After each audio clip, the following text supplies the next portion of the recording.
Thanks everybody for coming out tonight, and we hope you enjoyed the dinner, and we just want to share a little bit about my passion in eye care and one of the greatest technologies that I've added to my practice. I've been practicing, I can't believe it's almost 26 years. So Neurolens technology has been the most transformational product, transformational technology that we've brought in. And you'll hear some stories. I'll tell about some patient testimonials. We've got patients in the crowd that have Neurolens, and it's been phenomenal. There's been technologies that have been great that have come along that allow us to see the eye better, see it in more detail. And so it helps us as the doctor, and some of them make it more convenient for the patient. But this technology has really changed the lives of a lot of patients. There's a lot of patients where they say, this has changed my life. And what was really cool when I first started with it in 2020 was I couldn't wait to get that patient. Now, not everybody says it's life-changing, but when you start hearing 1 or 2 or 3 patients say that, and then you can't wait for the next one to say it. But it's been really, really awesome. Mm-hmm. So this is, so I'm Dr. Troy White. If you haven't met me, this is Khris Korzick. He is our Neurolens Korzick. Yep, Territory Account Manager. Territory Account Manager, for Tennessee. Yep. So we're glad to have him. So he's going to kind of fill in on the information if I don't say everything like I should. So, but this is Neurolens, and we're going to share a little bit about why Neurolens. So most patients that come in to see the eye doctor today are having some of these symptoms, at least 80%. Sometimes it could be 90%. So headaches, eye strain, neck and shoulder pain, motion sickness. That's the one I love to see coming in, because they've tried about everything, or they've just resigned to, hey, this is how it is. And we've seen this really transform and help patients with their motion sickness, dry eye, and light sensitivity. So when you talk about those things, and 80% of patients that come in our office are experiencing that, I mean, that's a big percentage. So that's going to affect quality of life, their vision, and productivity. Khris, anything you want to add to this? And that 80% number sounds high, but even if it were 60%, that's more than half of someone's patient base. And from covering Memphis to Chattanooga to Nashville to Bristol, I see that number hold true.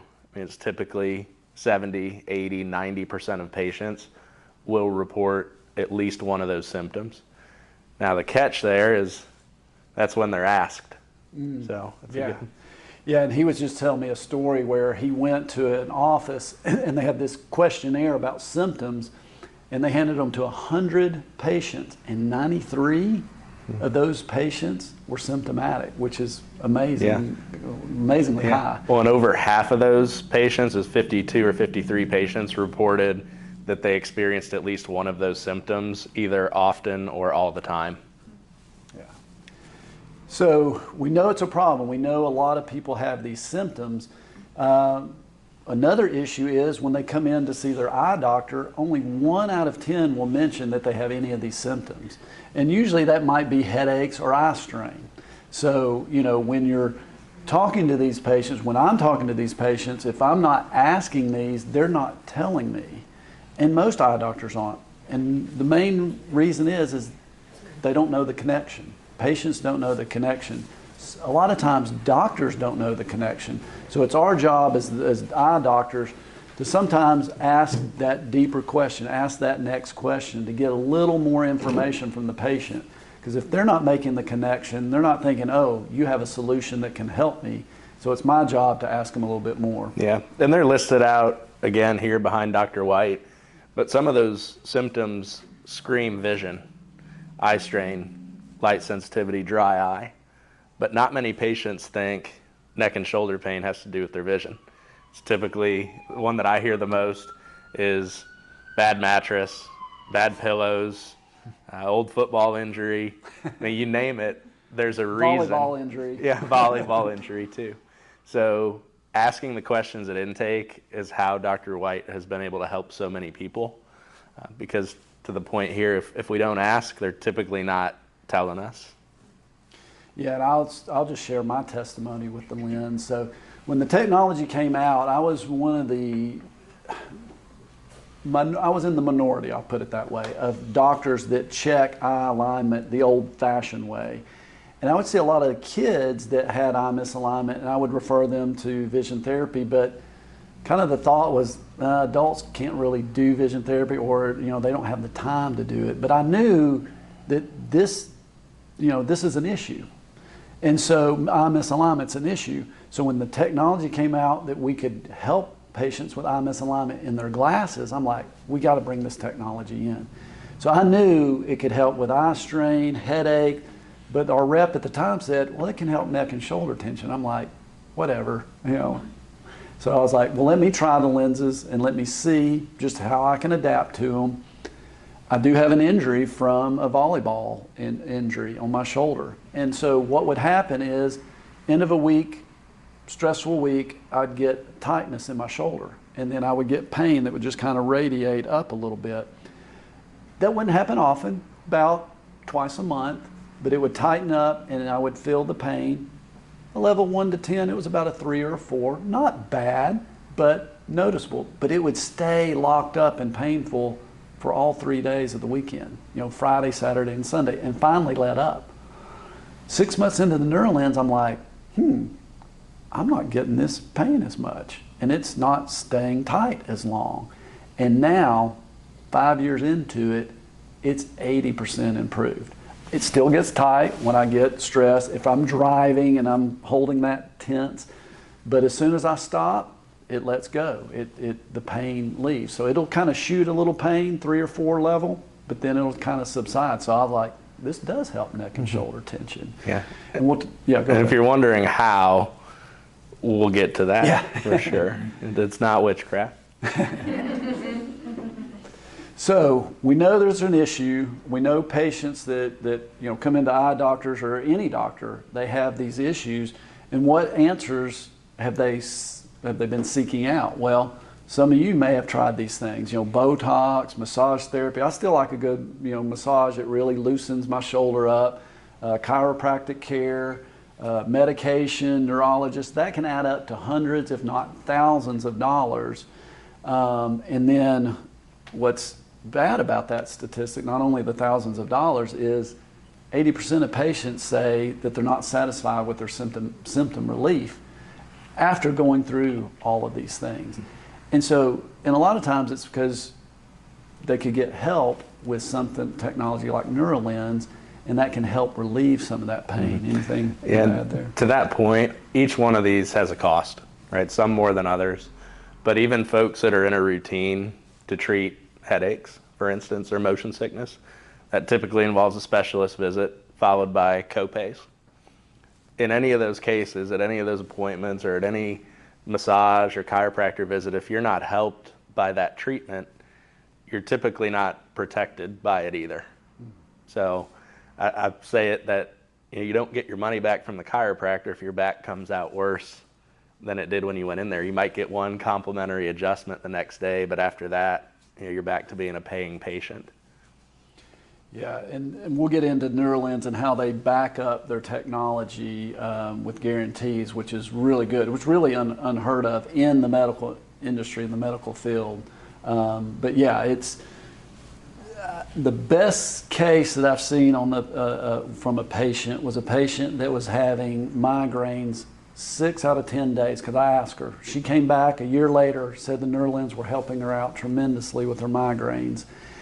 And I said, well, quantify them for me. I said, out of a 10-day period, how many days are you getting migraines? She said, 6 out of 10. I said, okay, how often are you getting migraines now? And she said 1 out of, and I thought she was going to say 1 out of 10. I thought, okay, that's good. She said 1 out of 30. So for her, they were life-changing. And any technology, any treatment, it's going to have a cost to it. And she was like, yeah, but the cost. And I said, well, what were you doing before this? And she said, well, I was having to take migraine medication. And she said, but every pill that I took, it was $9 a pill. So I started doing the math. I said, oh, you're spending X amount of dollars. And she said, no, I can't even get a pill for every day I have a migraine. She said, I only get 9, she only gets 21 in a 90-day period.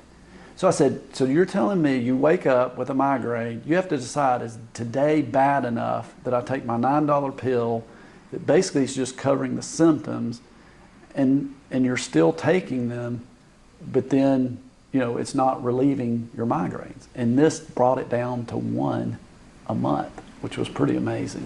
And not everybody has that great success, but when you see those, it's pretty awesome. So, you want me to take this slide? I've got the ace in the back pocket. Good, okay, excellent. So if I butcher this up or I go over your heads, Khris will fly the plane in and get you landed. So, all right, what's causing the problem here? We know there's an issue. We know a lot of people have symptoms. We know a lot of people aren't talking to this about their eye doctor. It takes the eye doctor to kind of pull that out of patients. We know Neurolens can help. We'll talk about how that can help. But where's the problem stemming from? Well, when we look at an object with both eyes, the right eye sees an image, the left eye sees an image. It's kind of like two cameras. The brain has to put those two images together. But those images are offset. So if you look at an image with your right eye, you look at an image with your left eye, they're not going to be lined up. And your brain has to put those together. They have to fuse that together. It takes work to do that. And you get this neurologic conflict when when your eyes aren't lining up. And it stimulates this trigeminal nerve. Well, the trigeminal nerve is the main sensory nerve of the head, neck, and shoulders. And so when it's stimulated or overstimulated, that can spill out into other areas of the trigeminal nerve. So it goes down to C1, 2, and 3, so neck and shoulders. So if you're having overstimulation from the eyes not lining up, that makes you more susceptible for inner ear issues, motion sickness, neck and shoulder tension, jaw pain. I've had patients where they're not grinding their teeth as much. It can cause eye strain, headache, fatigue, glare. I'll let you use your example, and I think it's a great way to kind of explain what's going on. So you think about rush hour around Chattanooga, Interstate 75, Interstate 24. What happens when there's construction or rush hour and those roads start getting backed up is that people start getting off on different exits. So we were looking at Lee Highway earlier, and there was a slow pace of traffic. Well, think of that nerve as the interstate, and the different branches of it are different exits. When people get off on those exits and start to take the side roads, those get backed up too. So, you know, you're basically getting stimulation to that nerve, and once you pass a certain level, then you're going to have symptoms. And so what we want to do is quiet that down, and we'll talk about how Neurolens does that. So, you know, if we find the problem, if we're talking to patients, how do we measure to see if there's a misalignment? Well, Neurolens has at least, I've gone through the 3rd generation. This is the 3rd generation. I think there's even a few generations before that of testing devices. So it started out, the first one was a big desktop, and then it got a little smaller, and now it's a headset. And with that headset, we can measure very accurately the eye misalignment. Each test that we do, patient takes about 3 minutes. It measures 10,000 data points on the eye alignment. We used to do the old school way, would put the patient behind the phoropter and would say, tell us when this image lines up. Tell us when that image lines up. We did 2 measurements, and we had to rely on the patient to tell us when they were lining up. And it would never fail. The next year we'd get a different number. Next year we'd get a different number. It'd be like, what's going on with this patient? This tests very accurately into very small quantities. Anything else you want to add? Well, at this point, over 1 million patients have been measured. So when we pair that with the 10,000 data points per test, we have over 10 billion data points. To that point, there's also an educational component to this. So by the time Dr. White gets into the exam room, the patient has an understanding of how their eye alignment could be connected to their vision. And back to those symptoms for a minute, we know that not every headache, every bit of neck and shoulder pain is 100% your vision is causing that. But what we don't know is how big everyone's cup is. Some people have a small cup with a lower tolerance. Others have a bigger cup that can tolerate more. So we don't know how well the lenses will help someone until it's in front of their eye, but this tells us exactly how much correction would go in front of their vision. And this is kind of a report. It shows in the test what the patient can see. And so what it's showing here is it's showing that the green lines are where you should be focusing, but the red lines are where this patient is focusing. And in the headset, it'll actually explain to the patient what's going on, and it'll show it. And it's virtual reality. So how cool is virtual reality? You're seeing it moving around in space. And then it gives us results. For me, I'm looking at the numbers here, and I'm looking at these numbers here, and then of course it's got the patient symptom score here.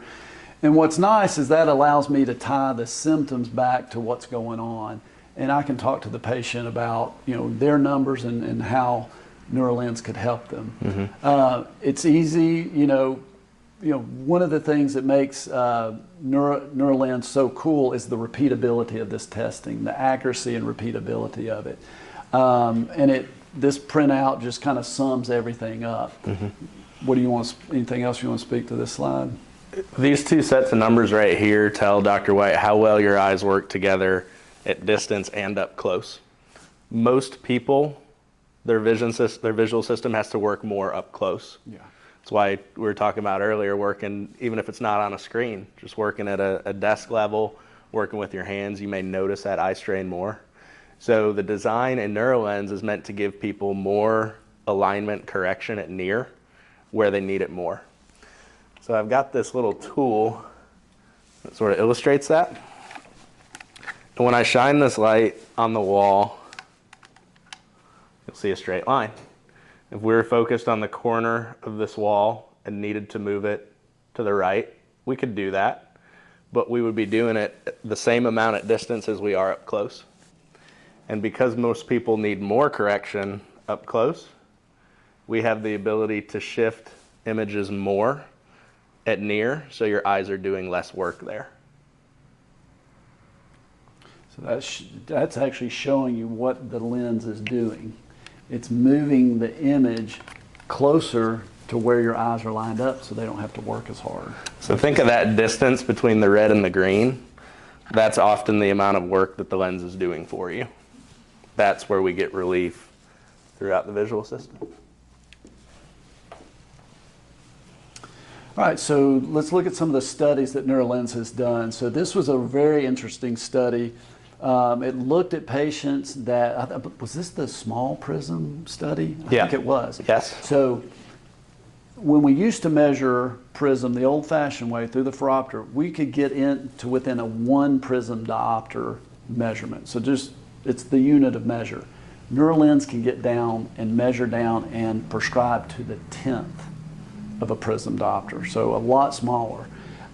These patients all had under 1 prism diopter of correction, so not much. It doesn't take much. And these patients reported that there's 84%, 83% of the patients that had headaches said they had improvement with Neurolens. Almost 90% of the patients said they had improvement with their motion sickness. So anywhere from 77 to almost 90% said that they had improvement with these symptoms. Mm-hmm. And because multiple symptoms were present across patients, overall, when we combined someone who may have been helped in the light sensitivity department, but maybe not so much on the neck and shoulder pain, we still saw a cumulative success rate of 93% of patients that reported relief in at least one area. And going back to that point of everyone's cup is different, right, in terms of what they can tolerate. Everyone's factors of their symptoms are different. If 30% of your headaches are vision related, that could be the difference between always dealing with a headache and rarely dealing with a headache still. So you may say, okay, I'm not very symptomatic, I'm not having too many of these symptoms, would Neurolens help me?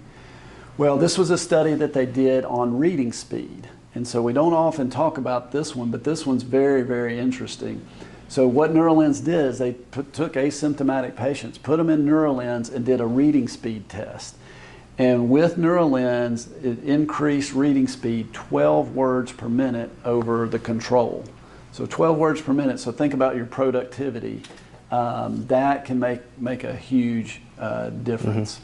And this one, with reading being a horizontal exercise, think about bowling. Everyone's a better bowler when you introduce the bumpers. Ball doesn't go into the gutter. When you take those bumpers away, the ball is more likely to go into the gutter. So Neurolenses serve as a bumper when you're reading. So you'll see a lot of people that tend to read with their finger, read with an index card top to bottom, or read an entire paragraph or page and think, what did I just read? I have to go back and read that again, maybe start underlining some key points. So it's not surprising that with an increase in reading speed comes an increase in comprehension and overall productivity as well. I think, is that